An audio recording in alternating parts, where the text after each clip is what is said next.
Alors, je vais vous présenter. Edwige Calderou, vous êtes avocate et médiatrice. Vous possédez une expertise en droit des affaires en général et plus particulièrement dans l'audiovisuel avec des expériences de travail multiculturelles. Et dernier point, et non des moindres, vous êtes sur le point de vous former au processus de droit collaboratif et donc de rejoindre Dominique Roux, secrétaire général de l'Association française des praticiens de droit collaboratif. Vous êtes avocate, indépendante, médiatrice et formatrice également en droit collaboratif. Merci d'être là. Et la première question vous est destinée, Dominique. Avant qu'un processus de droit collaboratif ne démarre, il faut évidemment un litige et éventuellement un client.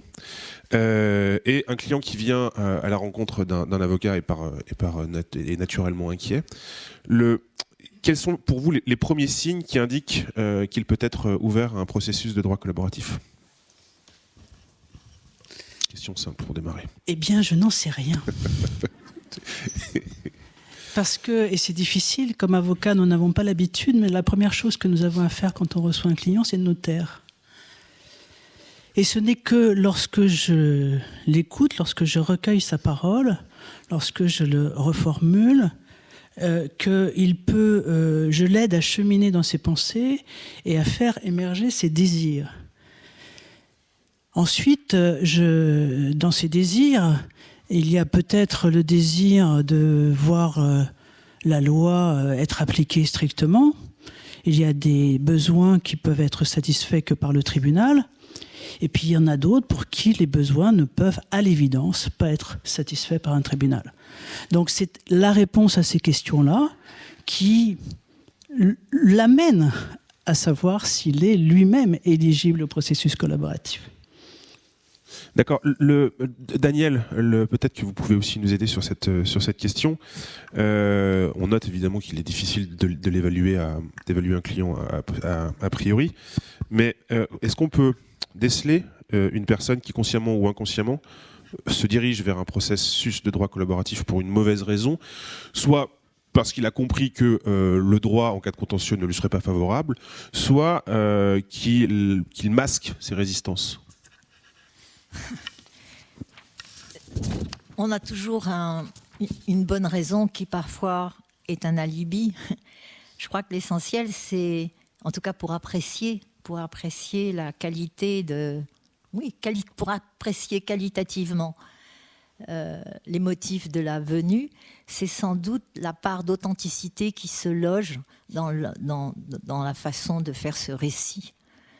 Et où on entend si c'est un récit emprunté ou si c'est un récit qui vient de ce que soi-même on a à dire, puisque quand même nous sommes des êtres de langage.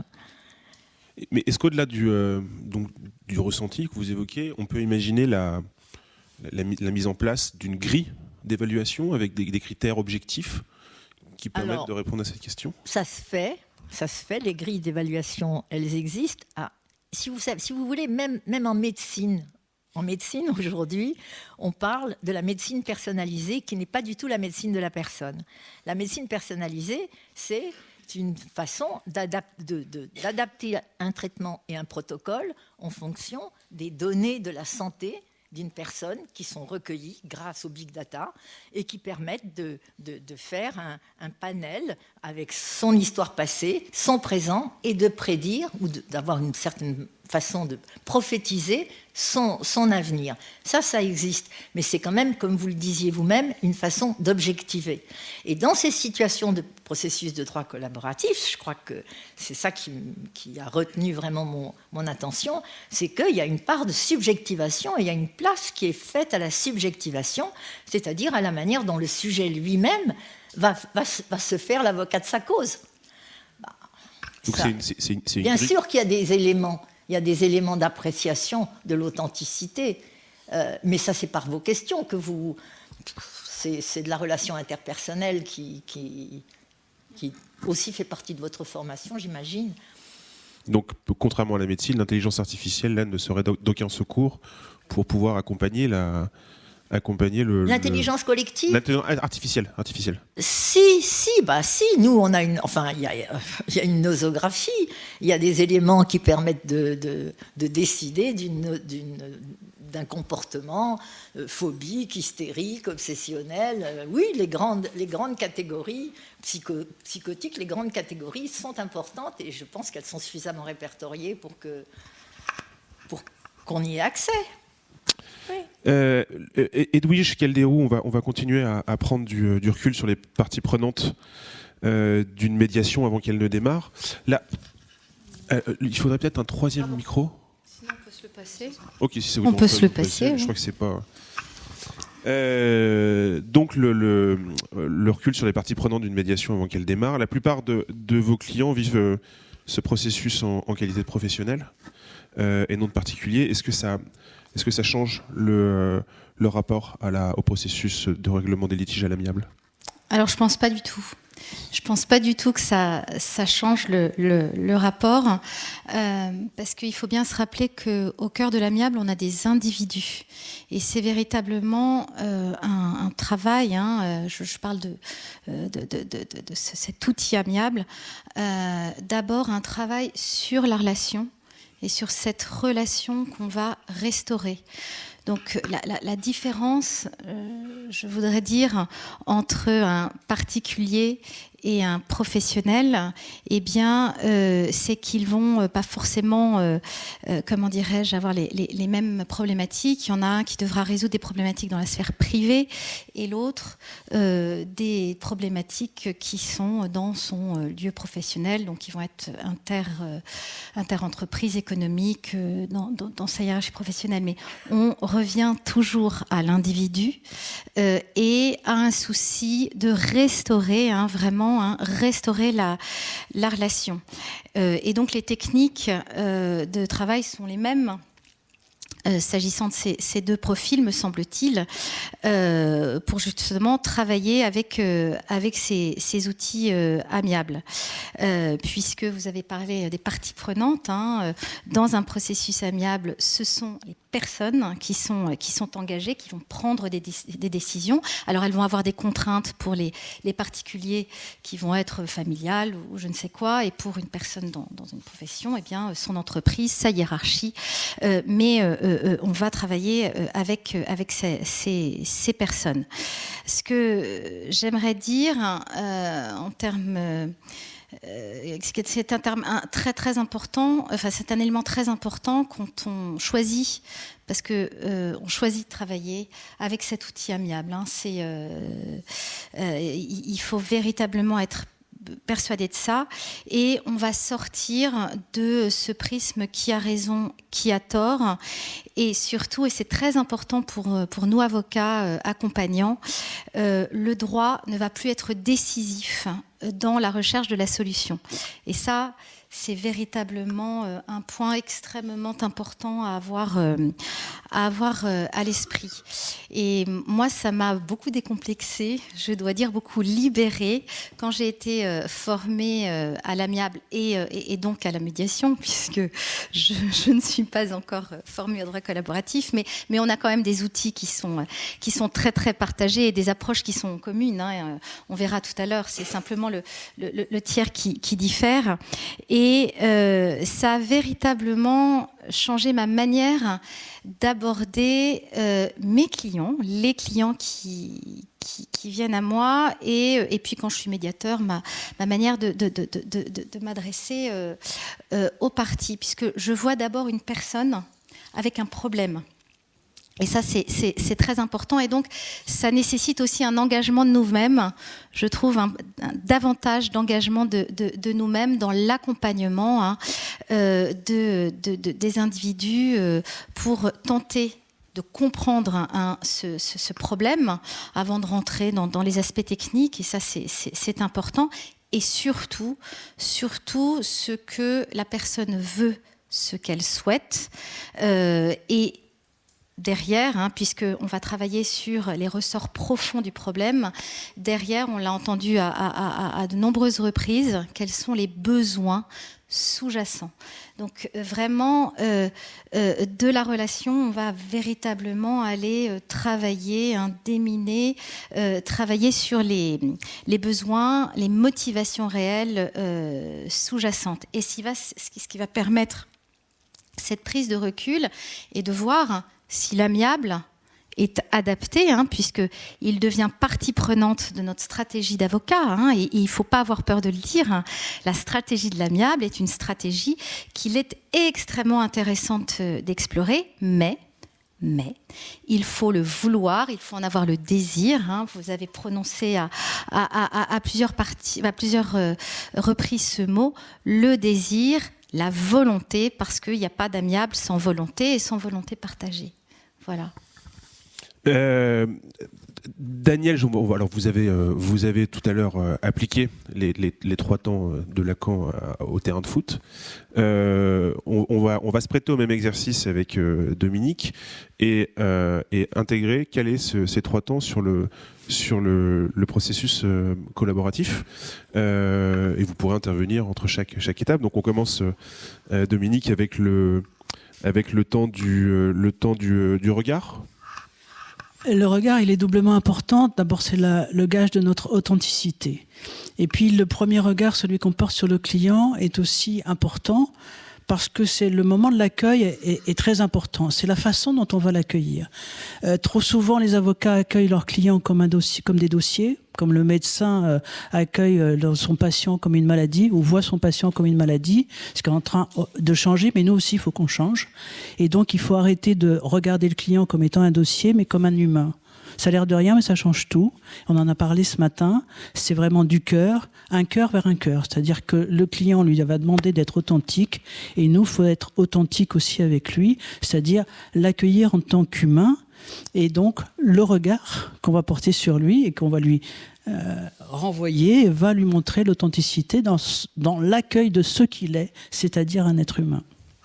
Mais ce que vous dites est très important et me permet de rajouter que finalement l'instant du regard, c'est pas délit de faciès, ça n'a rien à voir avec le délit de faciès. C'est un regard, c'est une métaphore pour dire comment de personne à personne la confiance va pouvoir s'installer pour qu'ensemble nous allions vers un processus mais où nous allons ensemble.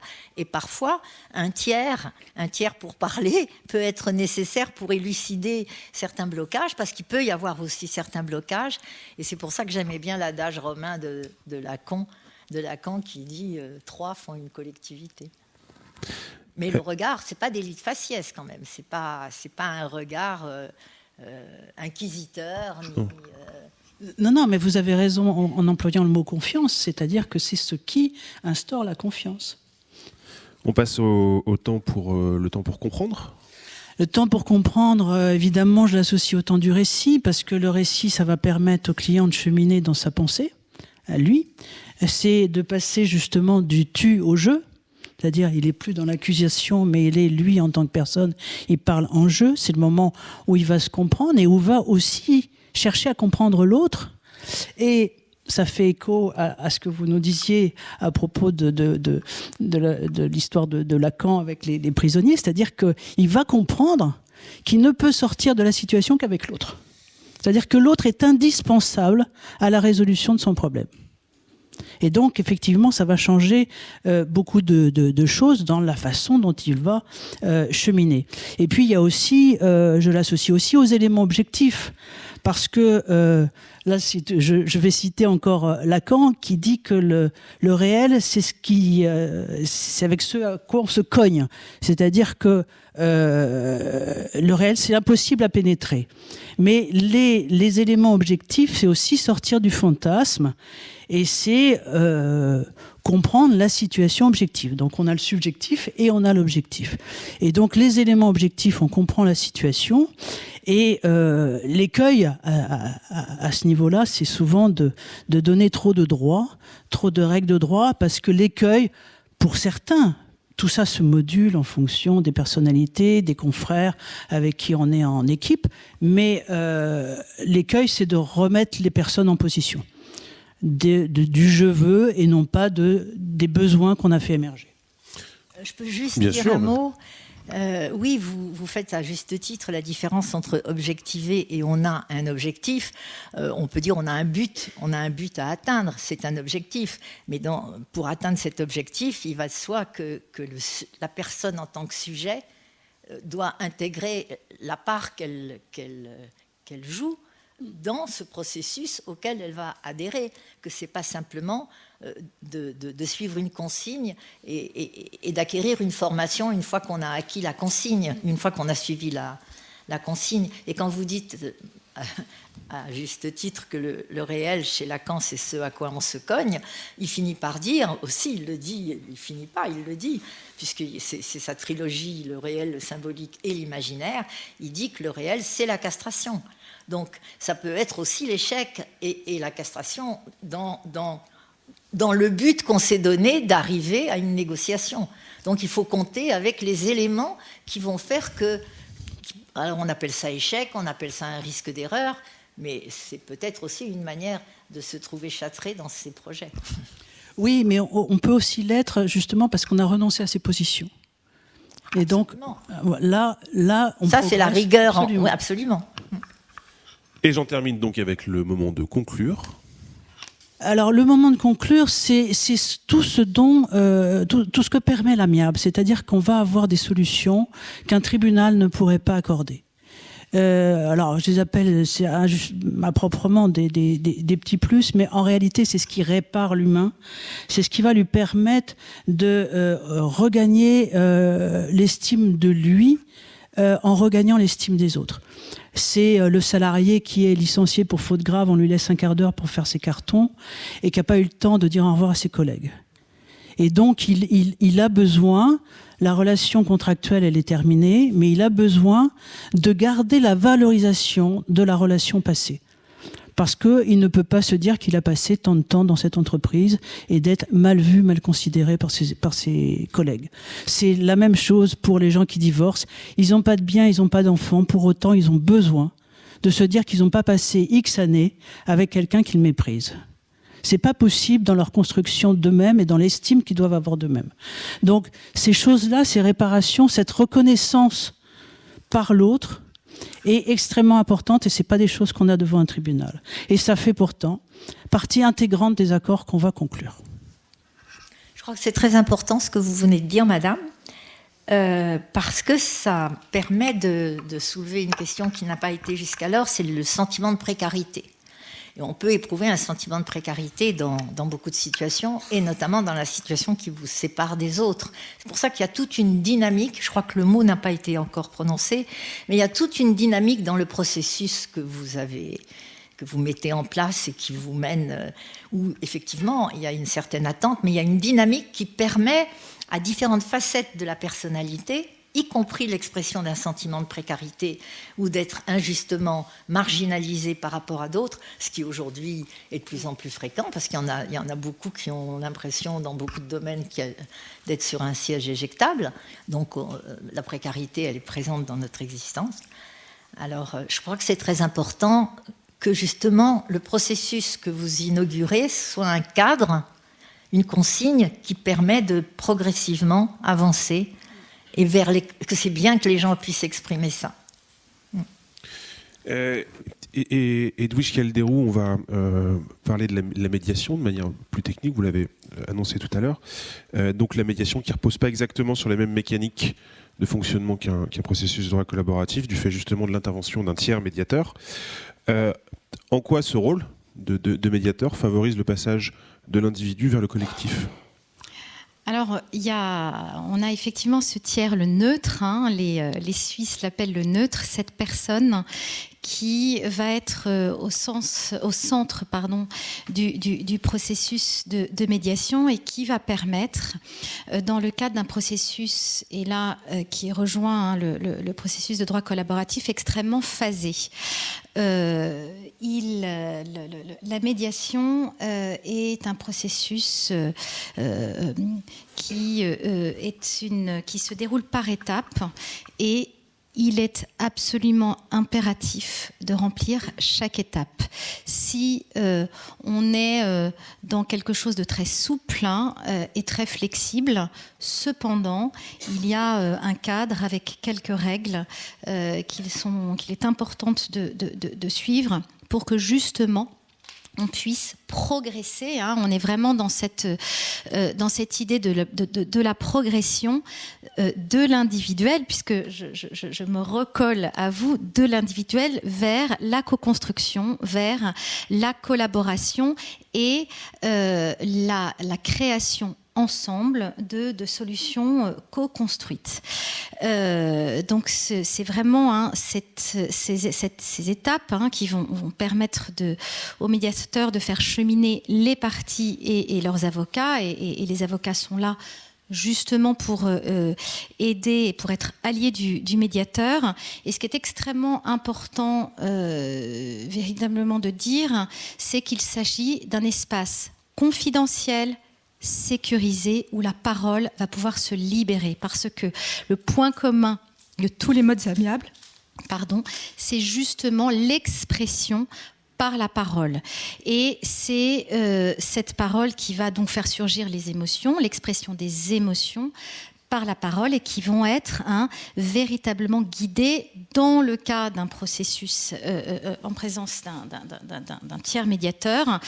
C'est le médiateur qui va pouvoir, lors des différentes phases, permettre l'émergence des émotions, pareil que pour le processus collaboratif, de ces émotions qui vont aussi permettre de délimiter le périmètre du désaccord pour aller vers quoi? Des reconnaissances mutuelles. Donc, si je devais faire un parallèle avec le processus collaboratif, on a le récit, où le tiers va être tout à fait taisant et va laisser les parties s'exprimer, où les avocats vont être également en retrait. Ils ne viennent pas plaider le dossier. Alors quand ils connaissent bien la médiation, ils peuvent effectivement l'accompagner. Et puis on va après cette phase où on va s'entendre, où les parties vont entendre le récit de l'autre et donc prendre conscience de la réalité de l'autre, parce que en général ils sont pleins de présupposés. Le fait d'avoir entendu l'autre va permettre de passer dans une deuxième phase qui va être la phase du pourquoi, de l'explicitation des raisons.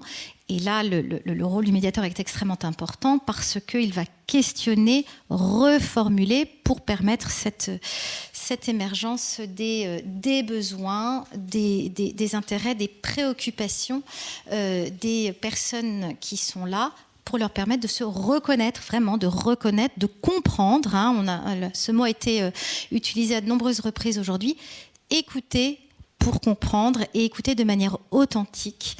Et le médiateur est là, est vide, c'est vraiment un réceptacle vide qui va pouvoir justement permettre, vous parliez du bâton de parole tout à l'heure, mais c'est un peu ça, il va justement permettre de fluidifier les choses et de permettre le point de bascule et le partage d'informations. Donc ce rôle est donc éminemment central. Est-ce que le rôle des autres acteurs, autres parties prenantes, évolue au fur et à mesure d'une médiation ? Alors c'est un processus évolutif, donc forcément il ne... sauf à ce que, et je le rappelle, on est sur des processus volontaires, donc ça, c'est extrêmement important de le rappeler. Il n'y a pas de processus amiable et a fortiori de médiation s'il n'y a pas de volonté commune d'aller au-delà de la situation et de trouver, de se sortir de ce nœud du conflit et donc de le comprendre pour pouvoir aller coopérer, avancer avec l'autre et aller au-delà. Et donc, tout le monde est obligé de bouger en médiation, même si elle n'aboutit pas. Et ça, c'est important de se dire qu'à partir du moment où il y a un espace qui est un espace de parole authentique. Et là, on a notre gardien, nous, notre gardien de la parole authentique en médiation, qui va voir si effectivement les gens sont dans l'artifice ou véritablement dans comment dirais-je, dans le souci d'avancer, puisque ces processus amiables peuvent être interrompus à tout moment. Et ça, ça donne énormément de liberté. Eh bien, lors de ces processus, oui, et les avocats en général vont évoluer et les clients. Et j'ai comment dirais-je, un cas qui est très récent, dans lequel j'étais d'ailleurs médiateur, où on avait une petite société, une petite start-up qui avait été montée par deux étudiants sortant de leur école de commerce, et ils étaient en conflit sur un problème d'exécution de contrat avec un très très très très gros voyagiste, et très clairement il y avait une clause de médiation. Alors ça, c'est voilà, dans le jargon, ils étaient dans le cadre du contrat qui les liait, ils étaient obligés de passer par une médiation préalable, puisqu'il y avait une clause qui prévoyait la médiation avant la saisine des tribunaux. Et ils voulaient absolument se débarrasser de cette clause et aller taper, demander énormément d'argent. Il y avait effectivement un problème d'exécution contractuelle. Et ce qui s'est passé, ce qui a été très intéressant, c'est qu'ils supposaient, on disait en fait, ce qui est fondamental dans ces processus amiables et dans ce parler, c'est de faire tomber les présupposés, les suppositions, parce que et puis aussi le fait qu'on puisse prendre les choses personnellement, puisque c'est ça qui tue en fait les processus de communication. Et donc le travail a permis, et grâce d'ailleurs aux avocats qui étaient au départ un peu fermés, a permis en fait de faire comprendre à ces jeunes qui pensaient qu'ils n'étaient pas considérés, qu'ils n'étaient pas reconnus, de comprendre qu'en fait il y avait une énorme bévue du côté du dirigeant de la société, de ce voyagiste, qui avait lu un contrat sans le signer. Non, qui avait signé un contrat sans le lire, pardon. Je ne sais pas ce que ça veut dire, mais et que donc, en fait, comme il ne voulait pas reconnaître, Madame Brun nous dira exactement, excusez-moi, comme il ne voulait absolument pas reconnaître qu'il n'avait pas lu et que ses équipes l'avaient mal briefé, eh bien, il était dans une attitude totalement fermée, et donc qui crée, et on ne pouvait pas comprendre puisqu'on ne savait pas, et qui crée une force d'opposition extrêmement importante en face, où les autres voulaient en découdre en disant tu vas me faire payer, je vais te faire payer, je vais te faire payer, je vais te faire payer. Et à partir du moment où, par justement ce rôle extrêmement intéressant de questionnement, où on a travaillé quand même avec les avocats, on s'en est servi pour faire bouger les parties, parce que là encore, on a des stratégies. Eh bien, à partir du moment où le dirigeant de l'entreprise a dit oui, a reconnu qu'il y avait eu dans cet espace confidentiel et sécurisé, je le rappelle parce que c'est fondamental pour l'expression de la parole, a reconnu, eh bien, tout a pu bouger, et donc les dés ont été, tout a été redessiné. Voilà. Donc, pour répondre à votre question, oui, effectivement, bien évidemment, le médiateur est là pour faire évoluer les parties, même si on n'aboutit pas à un accord. C'est vraiment important de l'avoir à l'esprit. Et donc faire signer les contrats aussi. Et genre, je vais vous dire, non, pas du tout. Pas du tout. Il n'y a pas eu de procès, ils ont signé un autre contrat. Et ils l'ont lu.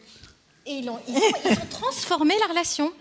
Non, mais c'est ça qui est extrêmement intéressant. Ouais. C'est-à-dire qu'il n'y a pas eu de procès, et ils sont allés sur une autre forme de relation. Ils ont signé, puisque ce contrat ne pouvait pas marcher, en fait. Il était vicié, mécaniquement, il ne pouvait pas marcher. Et donc, ils en ont signé, ils en ont conclu un autre. Voilà, ça. Dominique, le processus de droit collaboratif suppose, donc on l'a évoqué tout à l'heure, un premier consentement. Un premier consentement des parties du projet, évidemment. Quel est le poids de ce premier consentement sur le comportement positif des personnes qui font appel au process ? Ça change tout, parce que ça change surtout la place de l'avocat par rapport à son client. L'avocat qui va devant le tribunal, il prend le dossier, il s'en va, et puis il revient voir le client après, quand il a son jugement, en lui disant « Écoutez, je ne peux pas vous promettre que je vais gagner, mais je vais essayer ». Or là, c'est différent. Il s'engage, il signe le contrat avec son client, avec l'autre avocat. On signe tous ensemble. Et donc, on est vraiment aux côtés de son client, on l'accompagne dans la recherche de cette solution amiable. On s'y engage et ça fait une place totalement différente vis-à-vis de son client. Et ce contrat-là, il est important parce que c'est le cadre pour chacun. Et quand ça dérape un peu, on est là pour rappeler ce qu'on a signé, pour rappeler ce à quoi on s'est engagé, client comme avocat. Donc, c'est le cadre de référence et c'est extrêmement important. D'accord. Alors, les deux parties sont prêtes à avancer ensemble. Arrive l'étape du récit, qui est, entre autres, une espèce de catharsis libératrice des émotions. Mais quand on vide son sac, Daniel, est-ce qu'on favorise la création d'un collectif ? Je sais pas, c'est pas d'une manière générale vider son sac. On peut se laisser aller à. Oui, vous parliez de la parole libérée. On peut se laisser aller à dire pourquoi on attaque, à vider son sac. Pourquoi on en est là. Et justement, comment est-ce qu'on en vient là ? Peut-être que votre lapsus éclaire ça, parce que oui, s'ils ont lu sans le signer. C'est un petit reproche que vous pourriez leur faire, mais en fait, vous n'en seriez pas là s'ils l'avaient lu avant de le signer. C'est tout bête, mais bon. Mais moi, je voulais vous demander, est-ce que vous pensez que quand l'engagement se fait, ça se signe pour aller vers dans les différentes étapes du droit collaboratif, on signe. Est-ce qu'au bout du compte, le client, est-ce qu'il renonce ou est-ce qu'il va y trouver son gain ? Parce que dans une accusation qui va devant les tribunaux, il a envie de gagner. Et là, ce sera un gain partagé. Alors, est-ce qu'il y a encore du renoncement, de la renonciation ? Comment ça s'évalue ? Alors, il a effectivement renoncé à la voie judiciaire, mais parce qu'à ce moment-là, il a compris quel était son intérêt. Et son intérêt d'aller vers la voie amiable. C'est-à-dire qu'il a compris quelle était la différence entre la position et le besoin. D'accord. Donc il sait qu'il va rechercher, il ne sait pas encore quels sont ses besoins. Il commence à en avoir une petite appréhension, pas dans le sens en deux mots, une connaissance. Et il sait qu'il va sur ce chemin-là. Donc il a renoncé, oui, mais à la voie judiciaire. Donc c'est vraiment l'engagement sur la voie amiable à ce moment-là. Il va trouver la lumière, comme sur votre... Exactement. En quelque sorte. L'empathie semble visiblement primordiale dans le processus de droit collaboratif. Quid de l'empathie de l'avocat ? Est-ce qu'il y a une nuance entre la bienveillance que l'on demande au client et celle que l'on s'applique en tant qu'avocat sur le thème du processus de droit collaboratif, et après derrière, Edwige, d'un point de vue de médiation? Oui, parce que c'est une posture qui ne se commande pas, qu'on n'a pas toujours tous dans la vie courante, ou en tous les cas on ne l'a pas tout le temps 24 heures sur 24, on n'est pas bienveillant. S'il y en a qui se fassent connaître. Et donc, les avocats sont quand même formatés pour mener des batailles judiciaires. Et notre langage est guerrier. On a un vainqueur. On va mener bataille. Donc, il en faut peu pour que le naturel revienne au galop. Et tous, on fait une équipe d'avocats quand on est dans un processus collaboratif, et chacun doit veiller sur l'autre et doit veiller à ce que ce naturel-là ne revienne pas au galop. Et je dirais à l'inverse aussi, si on est la bienveillance, c'est aussi de rester dans le cadre, et quand on est peut-être trop proche de l'autre avocat, c'est pas toujours non plus confortable, parce que ça peut justement nous distraire de notre vigilance qu'on doit avoir tout le temps. D'un point de vue de la médiation, Edwige ? Alors, je pense que l'empathie est absolument fondamentale et c'est le cœur de tout. Je disais tout à l'heure que quand on choisit les outils de la médiation, enfin les outils de l'amiable, il y a un véritable engagement, alors qui se matérialise pour le processus de droit collaboratif par la signature de cette convention, mais pour celui qui en fait sans le savoir, en fait.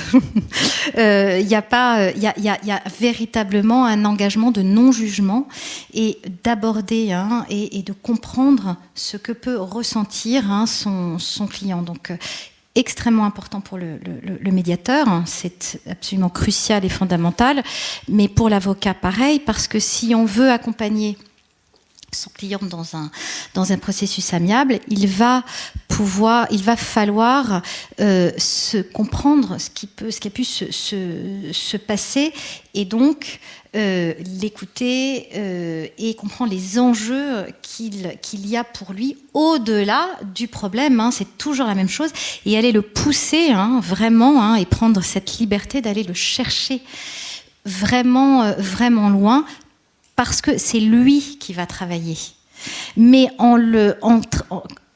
quand il travaille, il nous fait travailler. Et ça, c'est aussi, moi, c'est ce que je trouve très, très fort dans ces techniques, c'est que tout le monde avance.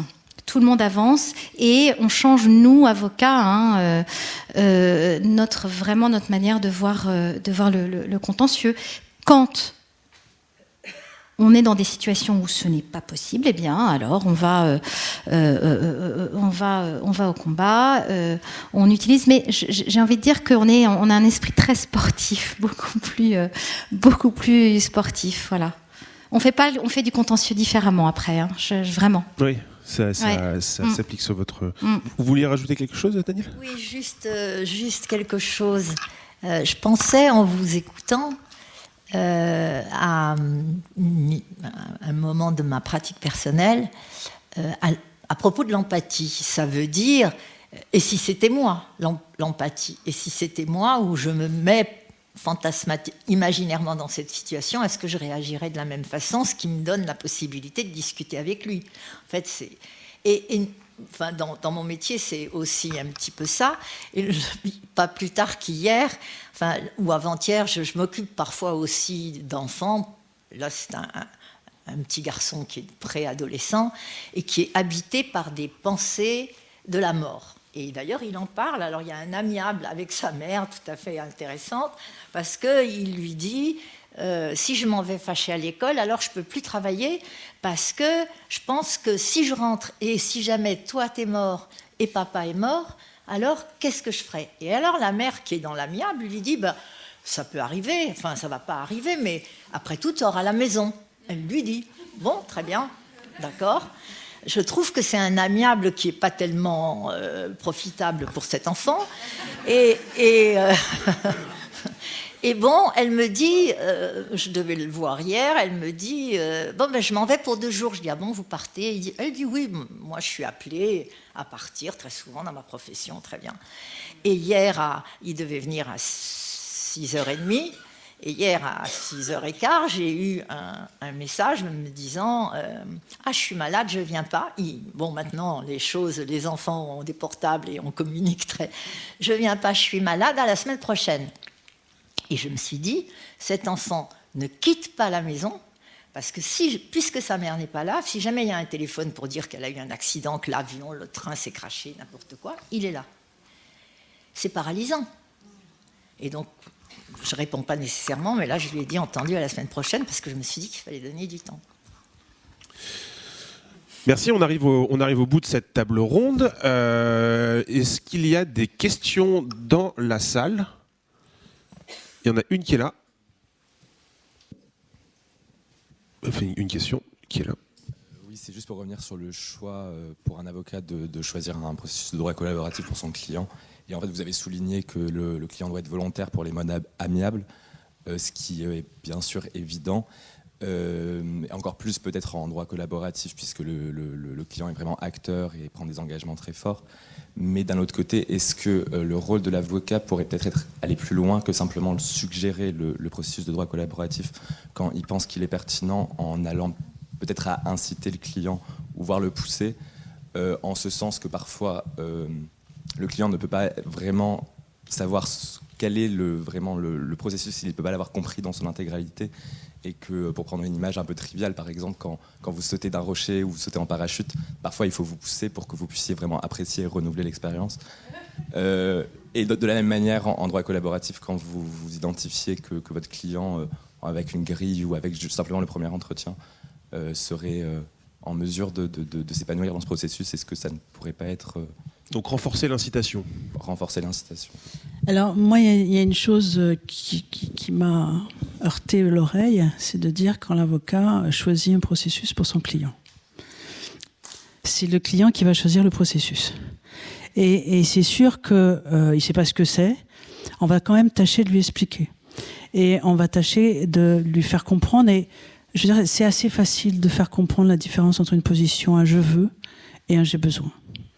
Et quand il a compris ça, il a bien compris que quand je parlais tout à l'heure de restaurer une relation passée ou de la préserver, une relation passée, il sait très bien ce que ça veut dire, et il sait très bien ce que c'est aussi la souffrance de se dire qu'on a vécu pendant X années avec quelqu'un qu'on méprise.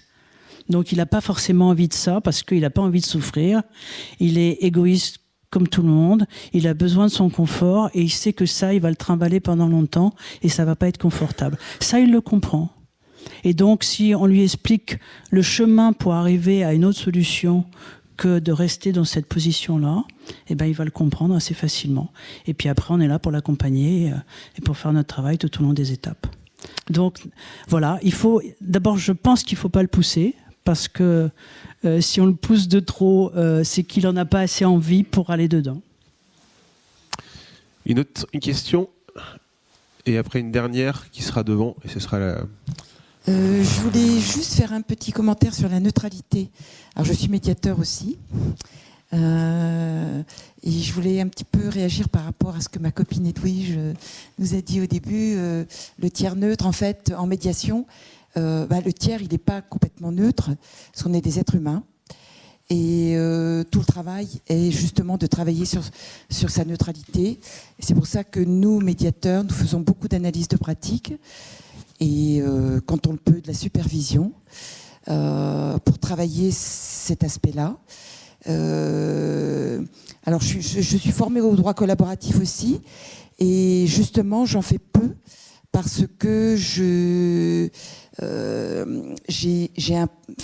beaucoup de difficultés à travailler sur l'objectivation, et moi j'ai besoin du tiers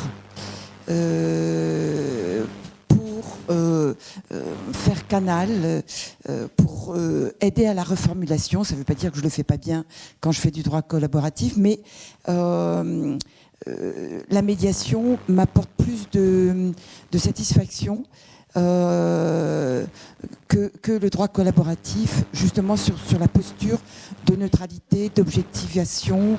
Voilà, c'est plus simple pour moi. Merci.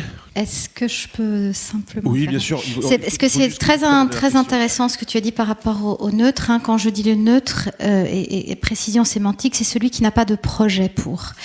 Voilà, c'est ce tiers qui va être ce réceptacle qui va permettre l'expression des réalités différentes, et qui ne va pas dire, qui ne va pas penser, c'est vraiment tout le travail de médiateur, qui ne va pas avoir de projection sur une solution.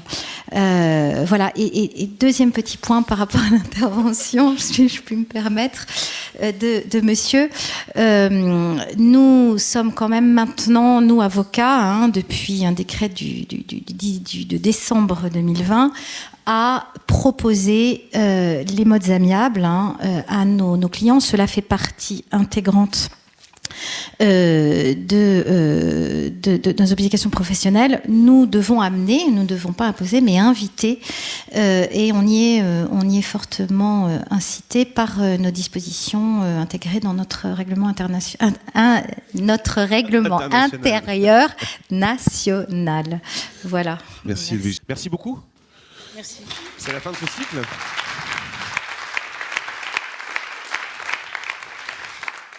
Alors.